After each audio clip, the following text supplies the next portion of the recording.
শীতের বিকেল গড়িয়ে আসছে। কলকাতার আকাশে এক ধরনের সোনালি আভা ছড়িয়ে পড়েছে। আমি রনি, কলকাতার বউবাজার এলাকার এক ছোট্ট ফ্ল্যাটে থাকি। সাধারণত আমার দিনগুলি একঘেয়ে হলেও যখনই কোনো রহস্যের গন্ধ পাই, আমার মন সতেজ হয়ে ওঠে। রহস্য ও উদ্ভাবন আমার রক্তে মিশে আছে বলেই মনে হয়। আর আমার সেই স্বপ্নগুলোকে বাস্তব রূপ দিতে আমার সঙ্গে আছেন এক অসাধারণ মানুষ, দেওয়ানজি। দেওয়ানজি কলকাতার একজন বিখ্যাত প্রাইভেট গোয়েন্দা। তার কাজের ধরন অত্যন্ত সূক্ষ্ম এবং চিন্তার গভীরতা এতটাই তীক্ষ্ণ যে কোনো ছোটখাটো ঘটনাও তার চোখ এড়ায় না। তার চেহারা সাধারণ, লম্বাচোড়া গড়নের, বয়স ৫০-এর কোঠায় হলেও তার চোখে সবসময় এক অদ্ভুত ঝিলিক দেখা যায়। তার মুখে সবসময় একটি শান্ত অথচ দৃঢ় হাসি লেগেই থাকে। দেওয়ানজির একটি মন্ত্র, সব কিছুর পেছনে কারণ আছে, খুঁজে বের করলেই হবে। আমি দেওয়ানজির সহকারী হিসাবে কাজ করি। যদিও আমার কাজ গোয়েন্দাগিরি নয়, তবে আমার সব সময়ের আগ্রহ আর উন্মাদনা আমাকে তার সঙ্গী করে তুলেছে। আর তাই দেওয়ানজি যখন কোনো রহস্যের পেছনে লাগেন, আমি তাঁর ছায়ার মতোই থাকি। এক বিকেলে যখন আমি এবং দেওয়ানজি নিজেদের অফিসে বসে চা খাচ্ছিলাম, হঠাৎ দরজায় কড়া নাড়ার শব্দ হল। আমি দরজা খুলতেই এক বৃদ্ধকে সামনে দেখতে পেলাম। তার গায়ে একটি পুরনো চাদর জড়ানো, চোখে গোল চশমা আর কাঁধে এক পুরনো কাপড়ের ব্যাগ। বৃদ্ধ মানুষটির দৃষ্টিতে এক ধরনের অস্থিরতা ছিল, যেন অনেক দূর থেকে এসেছেন। আপনারা কি গোয়েন্দা দেওয়ানজি? তিনি একটু কাঁপা কাঁপা গলায় জিজ্ঞাসা করলেন। হ্যাঁ, দেওয়ানজি উত্তর দিলেন, তার নজর বৃদ্ধের দিকে স্থির করে। বসুন, কি ব্যাপার? বৃদ্ধ লোকটি ধীরে ধীরে একটি চেয়ারে বসে পড়লেন। তারপর বললেন, আমার নাম গণেশ দাস। আমি একসময় বাংলার এক প্রভাবশালী জমিদার পরিবারের ম্যানেজার ছিলাম। আজ আমি এক গুরুতর বিষয়ে আপনার সাহায্য চাইতে এসেছি। দেওয়ানজি মাথা একটু ঝুঁকিয়ে বললেন, বিস্তারিত বলুন, গণেশ বাবু। গণেশ দাসের চোখে বিষাদের ছায়া ভেসে উঠল। তিনি ধীরে ধীরে বলতে শুরু করলেন, যে পরিবারে আমি কাজ করতাম, সেই জমিদার পরিবার ছিল বহু ধনরত্নের অধিকারী। তাদের পূর্বপুরুষেরা মুঘল আমলে অসীম সম্পদ জমিয়েছিলেন। কিন্তু একদিন সেই সম্পদ লুকিয়ে ফেলা হয়। পরিবারের সদস্যরা নিজেদের মধ্যে এতটাই অবিশ্বাসে জড়িয়ে পড়েছিল যে তারা সম্পদের গোপন অবস্থান জানাতেই চায়নি। মৃত্যুর আগে জমিদার সাহেব আমাকে একটি মানচিত্র দেন। তিনি বলেন, এই মানচিত্রেই লুকিয়ে আছে তাদের সমস্ত সম্পদের অবস্থান। কিন্তু আমি সেই মানচিত্রের রহস্য আজও উদ্ধার করতে পারিনি। দেওয়ানজি চুপচাপ শুনছিলেন, তার চোখে সেই তীক্ষ্ণ দৃষ্টি ফুটে উঠল। গণেশবাবু তাঁর কাপড়ের ব্যাগ থেকে পুরনো কাগজের একখানা মানচিত্র বের করলেন। কাগজটি ভাঁজ করা, অনেক পুরনো, এবং তার উপরে কিছু অদ্ভুত চিহ্ন আঁকা। দেওয়ানজি কাগজটি নিয়ে নিবিড়ভাবে দেখতে লাগলেন। এটা তো শুধু একটা মানচিত্র নয়, গণেশবাবু, দেওয়ানজি বলেন, এটা একটা ধাঁধা। আর সেই ধাঁধার সমাধান করতেই হবে। আপনি কি কিছু হুমকি পেয়েছেন? কেউ কি আপনাকে অনুসরণ করেছে? গণেশবাবু একটু নার্ভাস হয়ে উত্তর দিলেন, হ্যাঁ, কয়েকদিন আগে একজন অপরিচিত লোক আমাকে অনুসরণ করছিল। আমি খুব ভয়ে ছিলাম, তাই তাড়াতাড়ি কলকাতা ছেড়ে এখানে চলে এসেছি। দেওয়ানজি চিন্তায় মগ্ন হয়ে গেলেন। তিনি বললেন, রনি, কাল আমরা এই মানচিত্রের সূত্র ধরে যাত্রা শুরু করব। এই ধনরত্নের রহস্যের পেছনে অনেক কিছু লুকিয়ে আছে। কিছুটা ঝুঁকি থাকলেও সেটা আমাদের পথ আটকাতে পারবে না। আমি মাথা নাড়লাম। দেওয়ানজিকে আমি যতবারই দেখেছি, ততবারই তাঁর বুদ্ধির তারিফ করতে বাধ্য হয়েছি। তার চিন্তার গভীরতা আমাকে মুগ্ধ করে। আর এবার যে রহস্য আমাদের সামনে এসেছে তা হয়তো আমাদের জীবনের অন্যতম বড় পরীক্ষা হতে চলেছে। সেই রাতে আমি দেরি করে বাড়ি ফিরলাম। আমার মন তখনও সেই ধনরত্নের মানচিত্রে বন্দী হয়ে আছে। কি অদ্ভুত রহস্য লুকিয়ে আছে সেই পুরনো কাগজের টুকরোটির মধ্যে। তবে এটা নিশ্চিত যে দেওয়ানজির সঙ্গে থাকলে কোনো রহস্যই অমীমাংসিত থাকবে না। অন্যদিকে অদ্ভুত এক অনুভূতি আমাকে কাঁপিয়ে তুলল। এই অভিযানে আমরা কি শুধুই ধনরত্নের সন্ধান করতে যাচ্ছি, নাকি আরও কিছু ভয়ঙ্কর সত্য উদ্ঘাটিত হতে চলেছে? গণেশ দাসের মুখে জমিদার পরিবারের গল্প শুনতে শুনতে যেন একেবারে অতীতে ফিরে গিয়েছিলাম।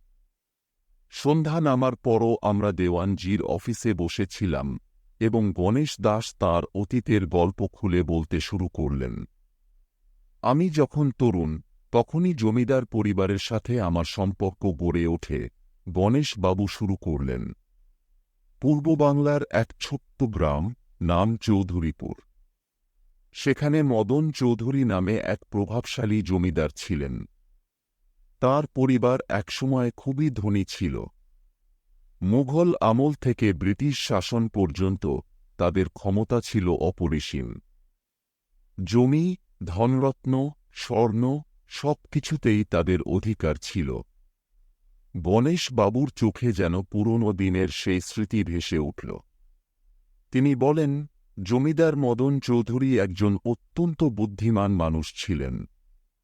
তার পূর্বপুরুষেরা ভারতবর্ষের বিভিন্ন স্থান থেকে এই সম্পদ সংগ্রহ করেছিলেন। তাদের মধ্যে কেউ মুঘল রাজদরবারের এক উচ্চপদস্থ কর্মচারী ছিলেন, যিনি বিভিন্ন উপহার ও ঘুষ হিসেবে এই ধনরত্ন পেয়েছিলেন। আবার কেউ ছিলেন ইংরেজদের সহায়ক, যারা ব্রিটিশ আমলে প্রচুর ধন সম্পদ অর্জন করেন। এইভাবে কয়েক প্রজন্ম ধরে পরিবারের হাতে জমা হয় অমূল্য ধনরত্ন। কিন্তু এই সম্পদই তাদের জীবনে অশান্তি ডেকে আনে। গণেশ বাবুর গলায় কাঁপুনি দেখা গেল। বিগত প্রজন্মের মধ্যে হঠাৎ করে পরিবারের সদস্যদের মধ্যে বিশ্বাসের অভাব দেখা দেয়। একজন অন্যজনকে সন্দেহ করতে শুরু করে। তারা ভয় পেতে লাগল যে এই বিশাল ধনরত্ন একদিন শত্রুদের হাতে পড়বে। তাই তারা সিদ্ধান্ত নেয় সম্পদকে গোপন রাখতে হবে। কিন্তু কিভাবে, আমি প্রশ্ন করলাম। এত বড় সম্পদ, সেটাকে গোপন রাখার জন্য নিশ্চয়ই তারা কিছু পরিকল্পনা করেছিল।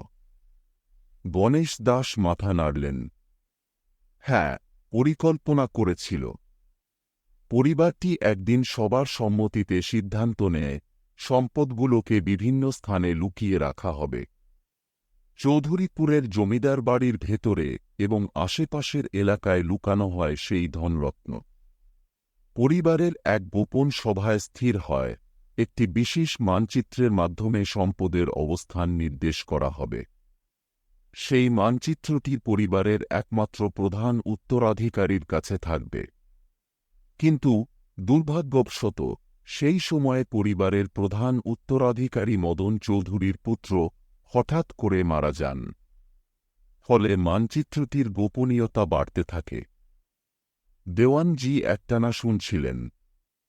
তিনি গণেশ দাসকে প্রশ্ন করলেন, তাহলে কিভাবে সেই মানচিত্রটি আপনার হাতে এল গণেশ বাবু? গণেশ বাবু একটু থেমে বললেন, যখন আমি জমিদার মদন চৌধুরীর অধীনে কাজ করতাম তখনই তাঁর শরীর খুব খারাপ হয়ে পড়ে। মৃত্যুর ঠিক কয়েকদিন আগে তিনি আমাকে ডাকলেন। তার হাত থেকে সরে যাওয়া শক্ত কণ্ঠে বললেন, গণেশ, আমি তোমার উপর বিশ্বাস রাখি। আমি জানি তুমি বিশ্বাসঘাতকতা করবে না। এই মানচিত্রে আমাদের সমস্ত সম্পদ লুকিয়ে আছে। এটা তুমি হাতে রাখো। সঠিক উত্তরাধিকারীর সন্ধান পেলে তাকে দিও। কিন্তু সাবধান, মানচিত্রের রহস্য তুমি প্রকাশ করবে না। কেউ জানলে বিপদ আসবে, পরিবার ধ্বংস হয়ে যাবে। এই মানচিত্রের সাথে অভিশাপও লুকিয়ে আছে। গণেশ দাসের কণ্ঠস্বর কমে গেল যেন সেই মুহূর্তের ভয়াবহতা তার মনের গভীরে আজও তাড়া করে বেড়াচ্ছে। তিনি বললেন, আমি সেই মানচিত্রটি হাতে নিয়ে গেলাম, কিন্তু আমি কখনো তা খোলার সাহস করিনি। কয়েক বছর কেটে গেল। জমিদার বাড়ি ধীরে ধীরে ফাঁকা হয়ে গেল। পরিবারের লোকজন নিজেদের মধ্যে দ্বন্দ্বে জড়িয়ে পড়ল, অনেকেই চলে গেল, কেউ আর ফিরে এল না। আমি একাই রয়ে গেলাম। আর সেই সময় থেকেই আমার উপর নজর রাখতে শুরু করল কিছু অজানা মানুষ। দেওয়ানজি গভীর চিন্তায় ডুবে গেলেন। গণেশবাবু, তিনি বললেন, আপনার কথাগুলি শুনে মনে হচ্ছে শুধু ধনরত্নের ব্যাপার নয়, এর পেছনে আরও কিছু বড় রহস্য লুকিয়ে আছে। আপনার মানচিত্রটি শুধু সম্পদের অবস্থান নয়, সম্ভবত কোনো গোপনীয় তথ্য প্রকাশ করতে পারে। আপনি বললেন, আপনাকে অনুসরণ করা হয়েছে। এর অর্থ কেউ এই সম্পদের পেছনে রয়েছে এবং তারা জানে যে আপনি সেই মানচিত্রটি বহন করছেন। গণেশ দাস চুপচাপ বসে রইলেন। দেওয়ানজি বললেন, এবার আমাদের এই রহস্যের গভীরে যেতে হবে। কিন্তু তার আগে আমি চাই আপনার সঙ্গে আমাদের কিছু সময় কাটাতে। কাল সকালে আমরা রওনা দেব। এই ধনরত্নের সন্ধানে যাত্রা করতে হবে, তবে তা সহজ হবে না। রাতে বাড়ি ফিরে আমি কিছুতেই ঘুমোতে পারলাম না। মনে হচ্ছিল আমাদের সামনে এক বিশাল পরীক্ষা অপেক্ষা করছে। ধনরত্নের গল্পগুলো যতই রোমাঞ্চকর হোক না কেন, এই যাত্রা যে কতটা বিপজ্জনক হতে পারে তা অনুমান করতে পারছিলাম না। কিন্তু দেওয়ানজির পাশে থাকলে আমি জানতাম কোনো রহস্যই এত সহজে আমাদের হাতছাড়া হবে না। এমনকি অভিশাপের কথাও আমাকে বিচলিত করতে পারছিল না। এই অভিযান আমাদের জন্য শুধু ধনরত্নের সন্ধানই নয়, বরং অজানা অতীতের দরজাও খুলে দিতে চলেছে। পরদিন সকালবেলা। শীতের কুয়াশা এখনও কাটেনি, কিন্তু দেওয়ানজি চিরাচরিতভাবে তৈরি। আমি জানতাম যে কোনো অভিযানে যাওয়ার আগে তিনি পুরো প্রস্তুতি নিয়ে বের হন। তার এই গুণই তাকে আলাদা করে তোলে। আমরা গণেশ বাবুর সাথে দেখা করতে রওনা দিলাম। তার হালকা একটা ব্যাগ আর হাতে সেই মানচিত্র। গণেশ দাস আমাদের নিয়ে গেলেন শিয়ালদহ স্টেশনে। ট্রেন ছাড়ার জন্য আমরা অপেক্ষা করছিলাম। গন্তব্য পূর্ব বাংলার চৌধুরীপুর গ্রাম। বহুদিন পর সেই গ্রামে যাচ্ছেন গণেশ দাস, যেখানে তার জীবনের সবচেয়ে বড় দায়িত্বটি তাকে আজ এই অবস্থায় নিয়ে এসেছে। দেওয়ানজি সবসময় শান্ত থাকেন, কিন্তু আজ তাকে একটু চিন্তিত মনে হচ্ছিল। আমি বললাম, দেওয়ানজি, আপনার কি মনে হচ্ছে? তিনি কিছুক্ষণ চুপ থেকে বললেন, রনি, এই মানচিত্রের পেছনে যে রহস্য রয়েছে তা শুধু ধনরত্নের নয়। মানচিত্রটি পুরনো এবং এটিতে বিভিন্ন সাংকেতিক চিহ্ন রয়েছে। এগুলো শুধু ধনরত্নের অবস্থান নির্দেশ করে না, বরং এমন কিছু গোপন তথ্য দেয় যা অনেক বড় কিছু হতে পারে। আর এইসব তথ্য হয়তো আরও বড় বিপদ ডেকে আনতে পারে। আমার মন ভরে গেল উত্তেজনায়। ট্রেন তখন হুইসেল দিয়ে ছাড়ল, আর আমরা চলতে শুরু করলাম চৌধুরীপুরের পথে। দেওয়ানজি ট্রেনের জানালার পাশে বসে বাইরে তাকিয়েছিলেন, তার মুখে গম্ভীর ভাব। আমার মনে হল কোনো বড় ঝড়ের প্রস্তুতি নিচ্ছেন তিনি। গণেশ দাস আমাদের বললেন, চৌধুরীপুর এখন আর আগের মতো নেই। জমিদার বাড়ি ফাঁকা, ভগ্নপ্রায়। গ্রামের মানুষও অনেক কমে গেছে। জমিদার পরিবারের কথা সবাই প্রায় ভুলতে বসেছে। কিন্তু বাড়িটির মধ্যে এমন কিছু লুকিয়ে আছে যা এখনও অনেকের কাছে রহস্যময়। দেওয়ানজি মাথা নাড়লেন। তিনি বললেন, যে ধরনের সম্পদ আর ক্ষমতা জমিদার পরিবারের হাতে ছিল তা একদিনের মধ্যে হারিয়ে যেতে পারে না। আমি নিশ্চিত সেই পরিবারের কিছু সদস্য এখনও জীবিত আছেন, কিংবা অন্যভাবে এই সম্পদের পেছনে ছায়ার মতো ঘুরে বেড়াচ্ছেন। দুপুরের দিকে আমরা চৌধুরীপুর পৌঁছলাম। গ্রামের এক অদ্ভুত নীরবতা ছিল, যেন কেউ এখানে আসার অপেক্ষায় ছিল না। আমাদের গন্তব্য ছিল জমিদার বাড়ি, যা এখন আর কোনো জমিদারের নয়, বরং এক পুরনো স্মৃতির অংশ হয়ে দাঁড়িয়ে আছে। বাড়িটি বড়, তবে ভেঙে পড়েছে।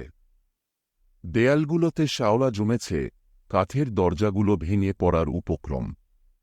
একসময় যে বাড়ির সামনে চাকরবাকরদের কোলাহল ছিল, এখন সেখানে শুধুই নীরবতা।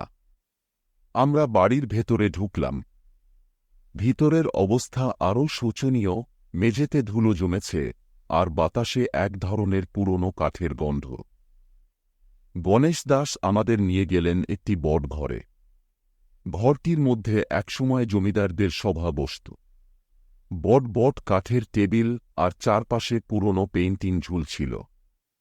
দেওয়ানজি ঘরের মধ্যে একটি বিশেষ জায়গায় গিয়ে দাঁড়ালেন। তার চোখ আটকাল একটি মূর্তির দিকে। মূর্তিটি কষ্টি পাথরের তৈরি, এবং এর মুখে অদ্ভুত এক অভিব্যক্তি, মনে হচ্ছে যেন কিছু বলতে চাচ্ছে। এই মূর্তিটি কি বিশেষ কিছু, আমি জিজ্ঞাসা করলাম। দেওয়ানজি মূর্তির দিকে গভীরভাবে তাকিয়ে রইলেন। তারপর বললেন, গণেশবাবু, এই মূর্তি সম্পর্কে কিছু জানেন? গণেশ দাস একটু অপ্রস্তুতভাবে বললেন, এই মূর্তি জমিদার মদন চৌধুরী তার পূর্বপুরুষের কাছ থেকে পেয়েছিলেন। এটি বাড়ির অন্যতম প্রধান প্রতীক, কিন্তু এর কোনো বিশেষ তাৎপর্য আমি জানি না। দেওয়ানজি তার নোটবুক বের করলেন এবং কিছু লিখতে লাগলেন। আমি জানতাম তার মনের মধ্যে কিছু একটা পরিকল্পনা চলছে। ঠিক তখনই ঘরের বাইরে থেকে একটি আওয়াজ শোনা গেল। আমরা সতর্ক হলাম। দেওয়ানজি ইশারায় আমাকে অনুসরণ করতে বললেন। আমরা ধীরে ধীরে ঘরের বাইরে এলাম। বাড়ির সামনের উঠানে একটি অচেনা মানুষ দাঁড়িয়ে ছিল। তার চেহারা দেখেই বোঝা গেল সে গ্রামবাসী নয়। দেওয়ানজি এগিয়ে গিয়ে বললেন, কে আপনি? কি চান? লোকটি প্রথমে একটু ইতস্তত করল, তারপর বলল, আমার নাম হরিপদ ঘোষ। আমি কাছাকাছি গ্রামের একজন কৃষক। শুনেছি আপনারা এখানে এসেছেন। আমার কিছু কথা আছে আপনাদের বলার। দেওয়ানজি লোকটিকে ভিতরে নিয়ে এলেন। তার চোখে সন্দেহের আভা ফুটে উঠল। হরিপদ ঘোষ বসে বলল, আমি কিছুদিন আগে এই জমিদার বাড়ির কাছাকাছি কিছু খনন কাজ করছিলাম। তখনই আমি মাটির নিচে কিছু অদ্ভুত চিহ্ন দেখতে পেলাম।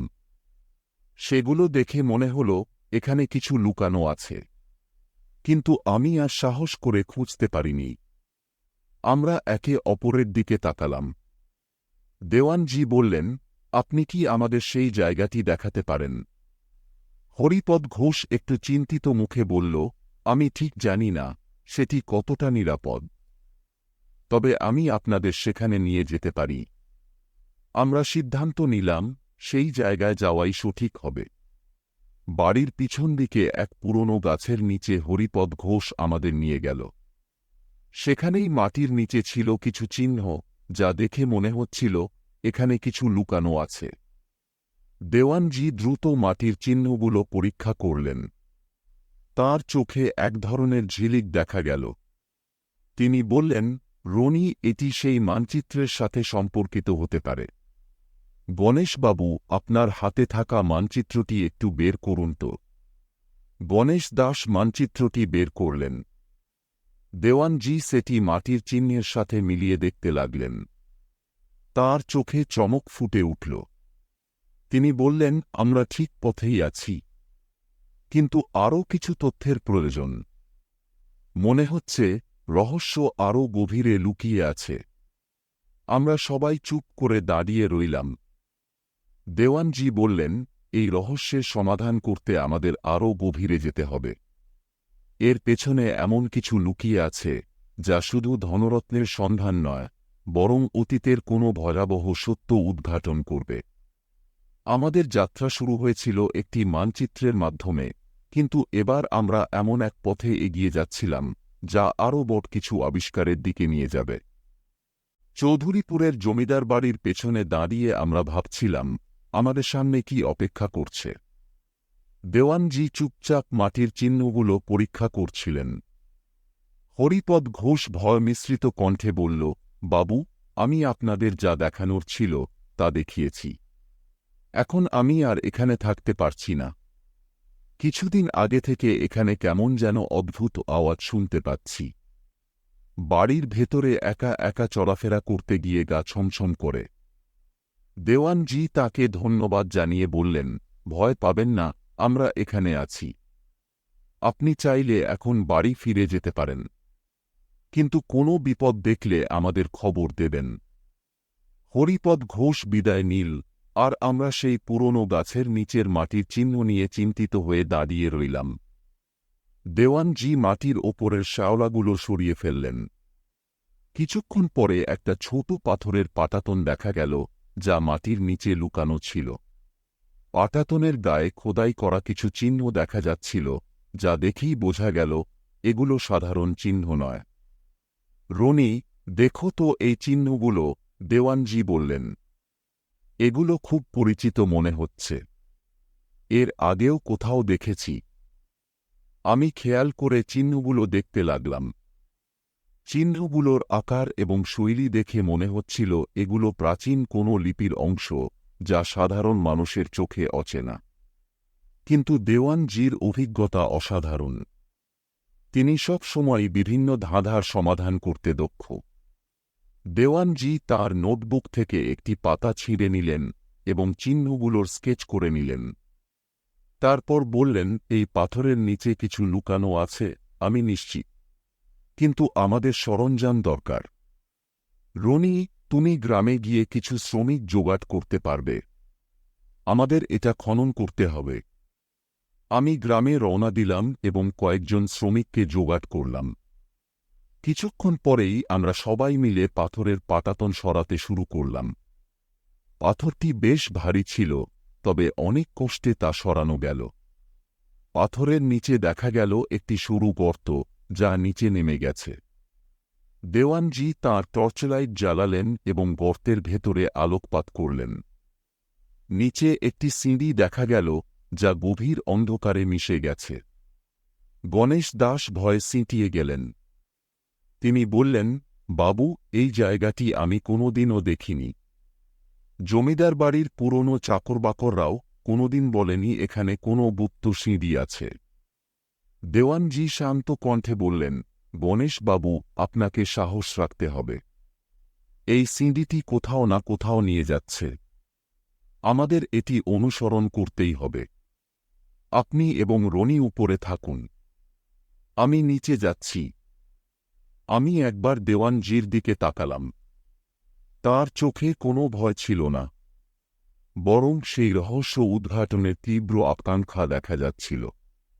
আমি বললাম, আমি আপনার সঙ্গে যাব, দেওয়ানজি। একা নামবেন না। তিনি কিছু বললেন না, শুধু একটু হাসলেন। আমরা দুজনেই সিঁড়ি দিয়ে নামতে শুরু করলাম। গর্তটি অন্ধকার এবং ভেতরে বাতাস খুব ভারী ছিল। দেওয়ানজির টর্চের আলোয় আমরা একটু একটু করে সিঁড়ি বেয়ে নিচে নামছিলাম। কিছুক্ষণ পরে আমরা একটি পাথরের মেঝেতে পৌঁছলাম। নিচের পরিবেশ ছিল ভৌতিক। দেয়ালে পুরনো টর্চের দাগ দেখা যাচ্ছিল, যা বহুদিন ধরে ব্যবহৃত হয়নি। দেওয়ানজি চারদিকে তাকালেন এবং বললেন, এই জায়গাটি সম্ভবত কোনো গুপ্ত ঘর। জমিদাররা এই ঘরটি বিশেষ কাজে ব্যবহার করতেন। কিন্তু প্রশ্ন হল, এখানে কি লুকিয়ে আছে? আমরা ঘরের ভেতরে ঢুকলাম। ঘরটি বড় ছিল না, তবে একপাশে একটি ছোট্ট কাঠের দরজা দেখা গেল। দরজাটি বন্ধ ছিল, কিন্তু তার ওপরেও সেই একই সাংকেতিক চিহ্ন খোদাই করা ছিল। দেওয়ানজি দরজাটি পরীক্ষা করলেন, কিন্তু সেটি খুলছিল না। তিনি বললেন, রনি, দরজাটি সম্ভবত কোনো লুকানো তালা দিয়ে বন্ধ আছে। আমাদের কিছুক্ষণ অপেক্ষা করতে হবে এবং দরজার তালা খোলার উপায় খুঁজতে হবে। আমরা ঘরের ভেতরে খুঁজতে লাগলাম। দেওয়ানজি টর্চের আলো ফেলে মেঝে ও দেয়ালগুলো পরীক্ষা করছিলেন। হঠাৎ আমি মেঝের এক কোণায় কিছু অদ্ভুত চিহ্ন দেখতে পেলাম। চিহ্নগুলো দেখে মনে হচ্ছিল এগুলো কোনো গোপন সুইচের ইঙ্গিত দিচ্ছে। আমি দেওয়ানজিকে ডেকে বললাম, দেখুন, এখানে কিছু চিহ্ন রয়েছে। এগুলো কি কোনো সুইচ হতে পারে? দেওয়ানজি চিহ্নগুলো খুঁটিয়ে দেখলেন। তারপর বললেন, তুমি ঠিকই বলেছ, রনি। এগুলো গোপন সুইচ হতে পারে। আমরা চেষ্টা করে দেখি। আমি চিহ্নগুলোর একটি চাপ দিলাম। হঠাৎ ঘরের মধ্যে একটি গম্ভীর আওয়াজ শোনা গেল। কাঠের দরজাটি ধীরে ধীরে খুলে গেল। ভেতরে একটি ছোট্ট কুঠুরি দেখা গেল এবং সেই কুঠুরির মধ্যে ছিল একটি পুরনো লোহার বাক্স। আমাদের দুজনেরই চোখে এক ধরনের উত্তেজনা ফুটে উঠল। বাক্সটি দেখে মনে হচ্ছিল এটি বহু বছর ধরে এখানে লুকিয়ে রাখা হয়েছে। দেওয়ানজি ধীরে ধীরে বাক্সটি খুললেন। ভেতরে একটি পুরনো মলিন খাম পড়েছিল। দেওয়ানজি খামটি খুলে তার ভেতরের কাগজটি বের করলেন। এটি ছিল একটি চিঠি, যা মদন চৌধুরীর নিজের হাতে লেখা। চিঠিতে লেখা ছিল, যে এই চিঠিটি পড়ছে তাকে আমি কিছু গুরুত্বপূর্ণ তথ্য জানাতে চাই। আমার পরিবারের ধনরত্ন এই জমিদার বাড়ির চারপাশে ছড়িয়ে রয়েছে। তবে শুধু ধনরত্নের জন্য এই মানচিত্র তৈরি করা হয়নি। এর পেছনে আরও একটি গোপনীয়তা লুকিয়ে আছে, আমাদের পরিবারের এক ভয়ঙ্কর অতীত, যা চিরকাল গোপন রাখা হয়েছে। আমার পূর্বপুরুষদের একজন এমন এক রহস্য জানতেন, যা আমাদের ক্ষমতা এবং ধনসম্পদের মূল উৎস। সেই রহস্যটি এই মানচিত্রের ধাঁধার মধ্যে লুকিয়ে আছে। কিন্তু সাবধান, এই রহস্য উদ্ঘাটন করলে শুধু ধনরত্নই নয়, এক ভয়াবহ বিপদও আপনার পথে আসবে।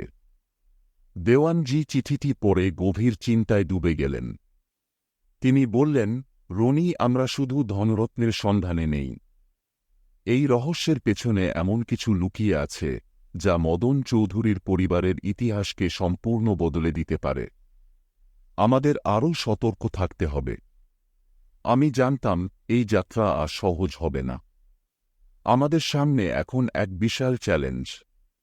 ধনরত্নের লোভে অনেকে এই রহস্যের পেছনে আসতে পারে, কিন্তু আমরা শুধু ধনরত্নের জন্যই এখানে নেই।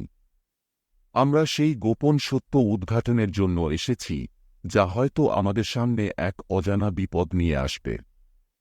কুঠুরির মধ্যে মদন চৌধুরীর সেই চিঠি আমাদের সামনে এক ভয়াবহ সত্য উদ্ঘাটন করল।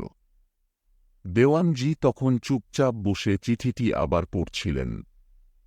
আমি তার মুখের দিকে তাকিয়ে দেখলাম, তিনি গভীর চিন্তায় ডুবে আছেন। চিঠিতে মদন চৌধুরীর পরিবার এবং ধনরত্নের পাশাপাশি যে বিপদের কথা উল্লেখ ছিল, তা আমাদের দুশ্চিন্তার কারণ হয়ে দাঁড়িয়েছিল। দেওয়ানজি, আমি বললাম, চিঠিটা যে শুধু ধনরত্নের জন্য নয়, সেটা তো বোঝা গেল। কিন্তু মদন চৌধুরী যে বিপদের কথা বলছেন, সেটা কি আসলে কি? দেওয়ানজি চিঠিটা ভাঁজ করে আবার খামের মধ্যে রেখে বললেন, রনি, কোনো রহস্য তখনই বড় হয় যখন তার পেছনে বিপদ থাকে। মদন চৌধুরীর পূর্বপুরুষদের কোনো গোপন সত্য লুকিয়ে রেখেছেন, যা কেবল ধনরত্নের মালিকানার চেয়েও বড় কিছু হতে পারে। হয়তো সেই সত্য এতটাই ভয়াবহ যে তা জানলে পুরো পরিবারের ক্ষমতা এবং অধিকার সবকিছুই বদলে যেতে পারে। আর তাই সেই সত্যকে চিরকাল গোপন রাখা হয়েছে। আমি দেওয়ানজির কথাগুলো শুনে বুঝতে পারছিলাম, এই যাত্রা এখন শুধু ধনরত্নের নয়। আমাদের সামনে আরও অনেক জটিলতা আসতে চলেছে। দেওয়ানজি মৃদু হাসলেন। কিন্তু আমরা তো রহস্যের সমাধান করতেই এসেছি, তাই না? তাহলে চল এই রহস্যের আরও গভীরে প্রবেশ করি। আমরা সেই গুপ্ত ঘর থেকে বেরিয়ে আবার জমিদার বাড়ির মূল অংশে ফিরে এলাম। বাড়ির চারপাশে এক অদ্ভুত নীরবতা ছিল, যেন বাড়ির প্রতিটি ইট পাথর আমাদের দিকে তাকিয়ে আছে, আমাদের পদক্ষেপগুলো অনুসরণ করছে। গণেশ দাস তখনও বাইরে দাঁড়িয়েছিলেন। তিনি আমাদের দেখে একটু এগিয়ে এলেন। তার চোখে ভয় এবং উৎকণ্ঠা স্পষ্ট। বাবু, আপনারা কিছু পেলেন? গণেশ দাস জিজ্ঞাসা করলেন। দেওয়ানজি কেবল মাথা নেড়ে বললেন, আমরা কিছু পেয়েছি গণেশ বাবু, কিন্তু সেই রহস্যের সমাধান এখনও অনেক বাকি। আপনার সাহায্য লাগবে। গণেশ দাস সম্মতিসূচক মাথা নাড়লেন, কিন্তু তাঁর চোখের মধ্যে চিন্তার ছায়া দেখা গেল। বাবু, আমি যতদূর জানি, এই জমিদার পরিবারের অতীত বেশ সমৃদ্ধশালী ছিল। কিন্তু মদন চৌধুরীর সময় থেকেই সবকিছু ভাঙতে শুরু করে। তিনি বহুদিন ধরে অসুস্থ ছিলেন, আর মৃত্যুর কিছুদিন আগে থেকেই তাঁর ব্যবহার বদলে যেতে শুরু করেছিল। তিনি বলতেন, বাড়ির ভেতরে কিছু মানুষ আছেন যারা তাকে অনুসরণ করছে। তার মানসিক অবস্থার জন্য সবাই ভেবেছিল তিনি বিভ্রান্ত হচ্ছেন, কিন্তু এখন মনে হচ্ছে হয়তো তাঁর কথায় সত্য ছিল। দেওয়ানজি গভীরভাবে ভাবলেন। গণেশবাবু, মদন চৌধুরীর মৃত্যুর সময় বাড়িতে আর কে কে ছিলেন? গণেশ দাস একটু চিন্তায় পড়লেন। বাবু, তখন তার একমাত্র ছেলে সুরেশ চৌধুরী এখানে ছিলেন। সুরেশবাবু বাবার মৃত্যুর পর কিছুদিনের মধ্যেই বাড়ি ছেড়ে চলে যান। আর বাড়ির কোনো মানুষই তখন আর এখানে থাকতে চায়নি। ধীরে ধীরে সবাই চলে গেল, জমিদার বাড়ি ফাঁকা হয়ে গেল। সেই সময়ের পর থেকে এই বাড়ির দখল নেবার চেষ্টা করেছে অনেকেই, কিন্তু কেউ বেশি দিন থাকতে পারেনি। বাড়িতে নাকি রাতে অদ্ভুত আওয়াজ হয়, ছায়ামূর্তি দেখা যায়, এমন সব গল্প ছড়িয়ে রয়েছিল। তাই গ্রামের মানুষও আর এই বাড়ির ধারে কাছে আসে না। দেওয়ানজি চোখ শুরু করে তাকালেন। ছায়ামূর্তি আর অদ্ভুত আওয়াজ, বেশ রহস্যময় শোনাচ্ছে। তবে ভূতের ভয় আমাদের থামাতে পারবে না। বরং আমার মনে হচ্ছে এই বাড়ির রহস্য আরও গভীরে লুকিয়ে আছে। ঠিক তখনই আমরা বাড়ির ভেতরে একটি মৃদু আওয়াজ শুনতে পেলাম। শব্দটি যেন কোনো ভারী জিনিস টানার মতো। আমি এবং দেওয়ানজি সতর্ক হয়ে উঠলাম। আমাদের অজান্তে কেউ যেন বাড়ির ভেতরে ঢুকে পড়েছে। রনি, সাবধান! শব্দটা এসেছে বাড়ির ভেতর থেকে, দেওয়ানজি ফিসফিস করে বললেন। আমরা ধীরে ধীরে বাড়ির ভেতরের দিকে এগিয়ে গেলাম। দেওয়ানজি টর্চলাইট হাতে নিয়ে প্রস্তুত। আমরা বড়হুলো ঘরের কাছে পৌঁছালাম, আর ঠিক তখনই দেখতে পেলাম এক অদ্ভুত দৃশ্য। একজন অচেনা লোক, লম্বা এবং শক্তপোক্ত চেহারার, ঘরের মেঝেতে কিছু একটা খোঁজার চেষ্টা করছিল। তিনি আমাদের দেখতে পাননি। দেওয়ানজি ধীরে ধীরে তাঁর দিকে এগিয়ে গেলেন এবং দৃঢ় কণ্ঠে বললেন, আপনি এখানে কি করছেন? লোকটি চমকে উঠে ঘুরে দাঁড়াল। তার চোখে আতঙ্কের ঝলক দেখা গেল। তিনি তাড়াতাড়ি নিজের জিনিসপত্র গুছিয়ে নিয়ে পালানোর চেষ্টা করলেন, কিন্তু দেওয়ানজি দ্রুত তাঁর পথ আটকালেন। লোকটি ছটফট করতে লাগল, কিন্তু দেওয়ানজি তাঁর শক্ত হাতে লোকটিকে ধরে ফেললেন। আপনার পরিচয় কি? আর আপনি এখানে কি খুঁজছিলেন? দেওয়ানজি কঠোরভাবে জিজ্ঞাসা করলেন। লোকটি কিছুক্ষণ চুপ করে থাকল, তারপর একদম নিচু গলায় বলল, আমার নাম কাশীনাথ। আমি এখানে এসেছি ধনরত্নের সন্ধানে। শুনেছি জমিদার বাড়ির ভেতরে অনেক সম্পদ লুকিয়ে আছে। আমি এখানে সেই সম্পদ খুঁজতেই এসেছি। ধনরত্ন? দেওয়ানজি হেসে উঠলেন। তুমি কি মনে করো এত সহজেই তা পাওয়া যাবে? ধনরত্নের লোভেই তো এই বাড়িতে সবাই এসেছে, কিন্তু কেউ সফল হয়নি। আর আমি নিশ্চিত তুমি সেই ধাঁধার খুব সামান্যই জানো। কাশীনাথের মুখে একরকম অসহায় ভাব ফুটে উঠল। তিনি বললেন, আমি শুধু শুনেছিলাম এখানে একটা মানচিত্র আছে যা ধনরত্নের অবস্থান নির্দেশ করে। আমি সেই মানচিত্রের একটা কপি পেয়েছি। কিন্তু যখন এখানে এসেছি তখন থেকেই অদ্ভুত সব ঘটনা ঘটতে শুরু করেছে। বাড়ির ভেতর থেকে অদ্ভুত আওয়াজ আসে, আর মনে হয় কেউ আমাকে অনুসরণ করছে। দেওয়ানজি গম্ভীর মুখে বললেন, কাশীনাথ, তুমি যে বিপদে পা দিয়েছ তা শুধু ধনরত্নের জন্য নয়। এই রহস্যের পেছনে আরও বড় কিছু লুকিয়ে আছে, যা হয়তো তোমার ধারণার বাইরে। তুমি এখান থেকে চলে যাও। ধনরত্নের লোভ তোমাকে আরও বড় বিপদে ফেলতে পারে। কাশীনাথ একটু দ্বিধাগ্রস্ত হলেও শেষে আমাদের পরামর্শ মেনে বাড়ি ছেড়ে চলে গেল। আমরা আবার বাড়ির ভেতরে ফিরে এলাম। দেওয়ানজি মৃদু হেসে বললেন, রনি, কাশীনাথের মতো আরও অনেকে আসবে, কিন্তু আমাদের লক্ষ্য সেই গোপন সত্য উদ্ঘাটন করা, যা মদন চৌধুরী আমাদের জন্য রেখে গেছেন। আমাদের সামনে এখন এক ভয়ঙ্কর এবং রহস্যময় যাত্রা অপেক্ষা করছে। দেওয়ানজি জানতেন, এই রহস্যের সমাধান যতই এগিয়ে আসবে, ততই বিপদ বাড়বে। কিন্তু সেই গোপন সত্য জানার আকাঙ্ক্ষা তাকে থামাতে পারেনি। আমরা সেই অজানা বিপদের ছায়ার দিকে আরও এক ধাপ এগিয়ে গেলাম। জমিদার বাড়ির রহস্য ধীরে ধীরে আরও জটিল হয়ে উঠছিল। কাশীনাথের হঠাৎ উপস্থিতি এবং তার ধনরত্নের সন্ধান, সবকিছুই আমাদের সামনে আরও বড় চ্যালেঞ্জ নিয়ে এল। দেওয়ানজি এবার স্পষ্ট বুঝতে পারছিলেন, এই বাড়ির রহস্যে শুধু অতীতের কোনো ঘটনা নয়, বর্তমানের কোনো চক্রান্ত লুকিয়ে আছে। আমরা তখন বাড়ির দ্বিতীয় তলায় উঠে এলাম। বাড়ির পুরনো কাঠের সিঁড়িগুলো কর্কশ আওয়াজ করছিল, যেন প্রতিটি ধাপ আমাদের বোঝাতে চাইছে যে আমরা অজানা বিপদের দিকে এগোচ্ছি।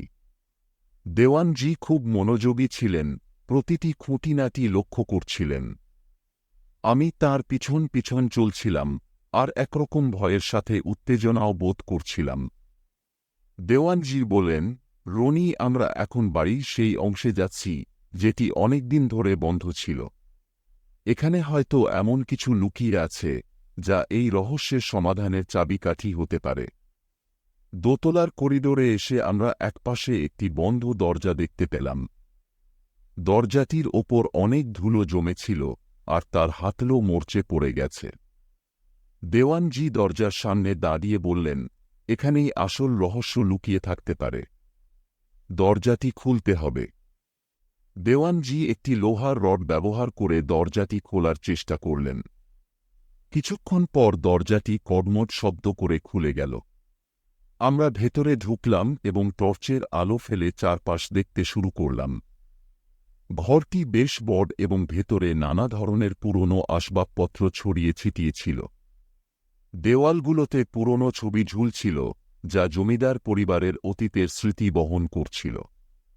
দেওয়ানজি ঘরের একটি কোণায় একটি বড় আলমারি দেখতে পেলেন। তিনি আলমারির কাছে গিয়ে দরজাটি খুললেন।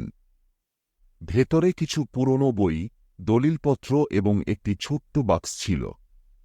দেওয়ানজি বাক্সটি বের করে সেটি খুললেন। ভেতরে একটি পুরনো মানচিত্র এবং কয়েকটি কাগজপত্র ছিল। এটাই সেই মানচিত্র, দেওয়ানজি বললেন। মদন চৌধুরীর সেই ধনরত্নের মানচিত্র, যা এতদিন ধরে লুকিয়ে ছিল। আমি উত্তেজিত হয়ে বললাম, তাহলে কি এবার আমরা ধনরত্নের অবস্থান জানতে পারব? দেওয়ানজি মানচিত্রটি ভালোভাবে পরীক্ষা করলেন। এই মানচিত্রটি শুধু ধনরত্নের অবস্থান নির্দেশ করছে না, এটি আসলে একটি ধাঁধা। এখানে কয়েকটি বিশেষ স্থান চিহ্নিত করা আছে, যা আমাদের সেই গোপন সত্যের দিকে নিয়ে যাবে। কিন্তু এর মধ্যে কোনো একটি ভুল পদক্ষেপ আমাদের বিপদে ফেলতে পারে। মানচিত্রটি খুঁটিয়ে দেখতে দেখতে দেওয়ানজি আরও একটি গুরুত্বপূর্ণ বিষয় আবিষ্কার করলেন। মানচিত্রে চিহ্নিত স্থানগুলো জমিদার বাড়ির আশপাশে ছড়িয়ে ছিল, কিন্তু একটি বিশেষ স্থান ছিল যা জমিদার বাড়ির চৌহদ্দির বাইরে অবস্থিত। সেই স্থানটি ছিল একটি পুরনো শ্মশানঘাট, যা অনেক বছর আগে বন্ধ করে দেওয়া হয়েছিল। এই শ্মশানঘাট, দেওয়ানজি বললেন, এটাই হয়তো আমাদের পরবর্তী গন্তব্য। মদন চৌধুরীর পূর্বপুরুষদের কোনো এক গোপন রহস্য এই শ্মশানঘাটের সাথে জড়িত থাকতে পারে। আমরা সিদ্ধান্ত নিলাম, পরদিন সকালে শ্মশানঘাটে যাব। কিন্তু সেই রাতটা বাড়ির ভেতরেই কাটাতে হবে। বাড়ির পরিবেশ তখন আরও অস্বস্তিকর হয়ে উঠেছিল। বাতাস ভারী হয়ে গিয়েছিল, আর অন্ধকার যেন আরও ঘনীভূত হয়ে উঠছিল। আমি এবং দেওয়ানজি তখন বাড়ির নিচতলার একটি ঘরে বসে চায়ের কাপ হাতে নিয়ে ভাবছিলাম, আমাদের সামনে কি অপেক্ষা করছে। হঠাৎ বাড়ির ভেতরে আবার সেই অদ্ভুত আওয়াজ শোনা গেল। দেওয়ানজি আমাকে ইশারা করলেন চুপ থাকতে। আমরা দুজনে টর্চ হাতে আওয়াজের দিকে এগোলাম। এবার আওয়াজটা আসছিল বাড়ির পেছনের অংশ থেকে, যেখানে আমরা আগেই গুপ্ত সিঁড়ি খুঁজে পেয়েছিলাম। দেওয়ানজি ইঙ্গিত করলেন আমরা সাবধানে এগিয়ে যেতে। আমরা পেছনের ঘরের দরজার কাছে পৌঁছে দেখলাম দরজাটি সামান্য ফাঁক হয়ে আছে। দেওয়ানজি টর্চের আলো ফেলে ঘরের ভেতরে দেখলেন। ঘরটি ফাঁকা ছিল, কিন্তু মেঝেতে কয়েকটি তাজা পায়ের ছাপ দেখা যাচ্ছিল। সেই পায়ের ছাপগুলো গিয়ে মিশছিল সেই গুপ্ত সিঁড়ির দিকে, যেখানে আমরা কিছুক্ষণ আগেই ঢুকেছিলাম। কেউ আমাদের আগেই এখানে এসেছে, দেওয়ানজি ফিসফিস করে বললেন। তাহলে আমরা ঠিক পথেই আছি। তবে আমাদের সতর্ক থাকতে হবে। এই রহস্যে শুধু অতীতের ছায়া নয়, বর্তমানের কোনো অজানা শক্তিও আমাদের অনুসরণ করছে। আমরা ধীরে ধীরে সেই গুপ্ত সিঁড়ির দিকে এগোলাম। এবার সিঁড়ির নিচে নামার আগে দেওয়ানজি তাঁর পকেট থেকে একটি ছোট্ট পিস্তল বের করে সেটি তৈরি করলেন। রনি, এখন থেকে আরও সতর্ক থাকতে হবে। এখানে কারও উপস্থিতি আমাদের জন্য বড় বিপদ হয়ে দাঁড়াতে পারে। আমরা সিঁড়ি বেয়ে নিচে নামতে শুরু করলাম। নিচের সেই অন্ধকার ঘরটিতে পৌঁছানোর পর দেওয়ানজি টর্চের আলো ফেলে চারপাশ দেখতে শুরু করলেন। ঘরটি প্রথমে ফাঁকা মনে হচ্ছিল, কিন্তু হঠাৎ করে এক কোণায় একটা ছায়ামূর্তি নড়ে উঠল। দেওয়ানজি দ্রুত তার পিস্তল তুলে ধরলেন এবং কঠোর কণ্ঠে বললেন, যেখানেই থাকো, বেরিয়ে এসো।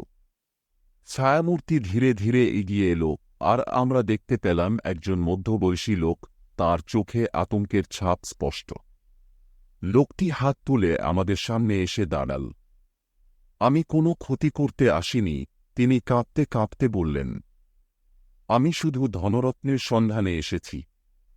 কিন্তু এখানে এসে বুঝতে পারলাম এটা শুধু ধনরত্নের জন্য নয়। এখানে কিছু অশুভ শক্তি কাজ করছে। দেওয়ানজি তার পিস্তল নামিয়ে বললেন, তুমি কে, আর এখানে কি খুঁজছ? লোকটি বলল, আমার নাম ভোলানাথ। আমি একসময় মদন চৌধুরীর পরিবারের একজন বিশ্বাসী কর্মচারী ছিলাম। মৃত্যুর আগে মদন চৌধুরী আমাকে একটি ইঙ্গিত দিয়েছিলেন যে জমিদার বাড়ির ভেতরে একটি বিশেষ ধনরত্ন লুকিয়ে আছে। সেই থেকেই আমি এই রহস্যের পেছনে ছুটছি। কিন্তু আজ বুঝতে পারছি এখানে শুধু ধনরত্ন নয়, আরও কিছু ভয়ঙ্কর ব্যাপার লুকিয়ে আছে। দেওয়ানজি ভোলানাথকে কিছুক্ষণ চুপচাপ দেখলেন, তারপর বললেন, তুমি যদি এই রহস্যের পেছনে আরও এগোতে চাও, তবে আমাদের সঙ্গে থাকতে হবে। তবে জেনে রেখো, এই যাত্রায় শুধু ধনরত্নের লোভে আসলে তোমার জন্য বড় বিপদ অপেক্ষা করছে। ভোলানাথ আমাদের সাথে যুক্ত হতে রাজি হলেন, এবং আমরা ঠিক করলাম পরদিন সকালে শ্মশানঘাটের দিকে রওনা দেব। জমিদার বাড়ির রহস্য তখন আরও গভীর অন্ধকারের দিকে এগোচ্ছিল, আর আমাদের সামনে অপেক্ষা করছিল এক অজানা বিপদ, যা সেই গোপন সত্য উদ্ঘাটনের সাথে জড়িয়ে আছে। শ্মশানঘাট থেকে বেরিয়ে আসার পর সূর্য পশ্চিমে ঢলে পড়ছিল। আমাদের সামনে ছিল একটি নতুন চ্যালেঞ্জ, মদন চৌধুরীর ধনরত্ন এবং তার সাথে সম্পর্কিত রহস্যের সমাধান। দেওয়ানজি, আমি এবং ভোলানাথ, আমরা নতুন উদ্যমে দিন শুরু করলাম। গ্রামবাসীদের কাছ থেকে পাওয়া তথ্য অনুসারে আমাদের গন্তব্য ছিল একটি পুরনো কবরস্থান, যেখানে আমাদের মন্দিরের ভেতরের বিশেষ স্থান খুঁজে বের করতে হবে। কবরস্থানটি একটি পরিত্যক্ত অঞ্চলে অবস্থিত। আমরা যখন সেখানে পৌঁছালাম, তখন রাতের অন্ধকার আমাদের চারপাশে আচ্ছন্ন করছিল। কবরস্থানটি বেশ বড় এবং নানা ধরনের পুরনো কবর ছিল। বাতাসে এক অদ্ভুত নিস্তব্ধতা বিরাজ করছিল। কবরস্থানের মাঝে একটি পুরনো মন্দিরের চিহ্ন দেখা যাচ্ছিল, যা বেশ ভগ্নপ্রায় অবস্থায় ছিল। এখানেই আমাদের মন্দিরের সেই বিশেষ স্থান খুঁজতে হবে, দেওয়ানজি বললেন। তবে সতর্ক থাকতে হবে। রাতের অন্ধকারে এখানে কিছু অদ্ভুত ঘটনা ঘটে থাকে। আমরা কবরস্থানের মধ্যে প্রবেশ করলাম এবং সবার চোখের সামনে টর্চের আলো ফেলতে শুরু করলাম। কবরগুলির মধ্যে অনেকগুলি খুব পুরনো এবং কিছু কবরের খোদাই করা নামগুলি ক্ষয়ে গেছে।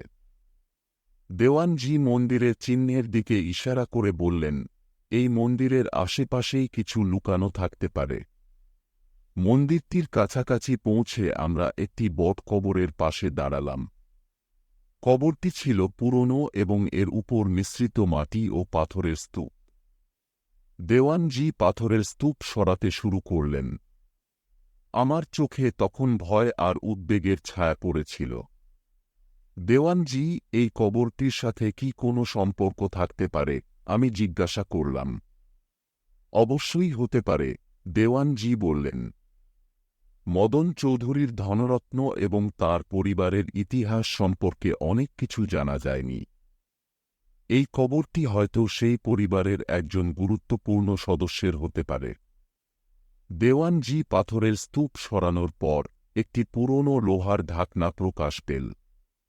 ঢাকনাটি খুলে দেখা গেল একটি প্রাচীন কপাট, যা কবরের ভিতরে লুকানো ছিল। কপাটটি খোলার জন্য দেওয়ানজি কঠোর পরিশ্রম করলেন। আমাদের আশেপাশের পরিবেশে একটি রহস্যজনক অনুভূতি বিরাজ করছিল। কপাটটি খুলতেই ভিতরে একটি পুরনো পাথরের কপালা দেখা গেল। কপালাটি বেশ ভারী ছিল এবং এর উপর প্রাচীন লেখা খোদাই করা ছিল। দেওয়ানজি কপালাটি বাইরে এনে সেটির লেখা পড়তে শুরু করলেন। লেখাগুলি এমন কিছু নির্দেশনা ছিল যা আমাদেরকে মন্দিরের ভেতরে বিশেষ একটি স্থান খুঁজে বের করতে সাহায্য করবে। এতক্ষণে হঠাৎ করে চারপাশে এক অদ্ভুত আওয়াজ শোনা গেল। আমরা ঘুরে তাকিয়ে দেখি কিছু অন্ধকার ছায়া আমাদের দিকে এগিয়ে আসছে। দেওয়ানজি দ্রুত পিস্তলটি প্রস্তুত করলেন এবং আমাদেরকে ইশারা করলেন সাবধান থাকার জন্য। এগুলো কি? আমি ভয় পেয়ে জিজ্ঞাসা করলাম। আমরা একা নই, দেওয়ানজি বললেন। এখানে অন্য কেউ আমাদের অনুসরণ করছে। আমাদের সতর্ক থাকতে হবে। ছায়াগুলি ধীরে ধীরে পরিষ্কার হতে লাগল। তারা কিছু কবরস্থানের ধ্বংসাবশেষে লুকানো ব্যক্তির মতো মনে হচ্ছিল। একটি বাচ্চা কিশোরের মতো দেখা গেল, যে একটি দীর্ঘ সাদা কাপড় পরা ছিল। কিশোরটির চোখের দিকে তাকালে মনে হচ্ছিল সে গভীর দুঃখে ভুগছে। কোথায় যাচ্ছ? কিশোরটি ভেতর থেকে বলল। তার কণ্ঠে কোনো ধরনের অভিশাপ ছিল। দেওয়ানজি শান্তভাবে বললেন, আমরা মন্দিরের ভেতরে একটি বিশেষ স্থান খুঁজছি। তোমার যদি কিছু জানার থাকে তাহলে আমাদের সাহায্য করো। কিশোরটি একটু চিন্তা করে বলল, এখানে একটি পুরনো মন্দির আছে, যা অনেক বছর আগে বন্ধ হয়ে গেছে। তার ভিতরে কিছু গোপন চিহ্ন লুকানো আছে। সেই চিহ্নগুলি আপনাদের মন্দিরের নির্দেশনা দিতে পারে। কিশোরটি আমাদেরকে সেই মন্দিরের দিকে নিয়ে গেল, যা কবরস্থানের একটি দূরবর্তী কোণায় ছিল। মন্দিরটির চারপাশে প্রচুর ধ্বংসাবশেষ ছিল এবং এটি প্রায় সম্পূর্ণভাবে ভেঙে পড়েছিল। কিশোরটি আমাদের মন্দিরের ভিতরে নিয়ে গেল, যেখানে একটি পুরনো স্ক্রোল পড়া অবস্থায় ছিল। দেওয়ানজি স্ক্রোলটি খুলে পড়লেন। স্ক্রোলে কিছু পুরনো ভাষায় লেখা ছিল, যা একটি বিশেষ রূপরেখা প্রদান করছিল। লেখাগুলি অনুযায়ী মন্দিরের ভিতরে একটি বিশেষ গোপন কুঠুরি ছিল, যা কবরস্থানের গভীরে লুকানো ছিল।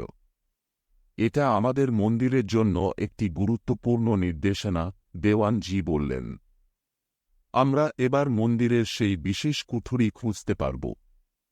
2 ঘন্টার প্রচেষ্টার পর আমরা মন্দিরের ভিতরে একটি ছোট্ট গোপন কুঠুরির খোঁজ পেলাম। কুঠুরির ভিতরে একটি পুরনো বাক্স দেখা গেল।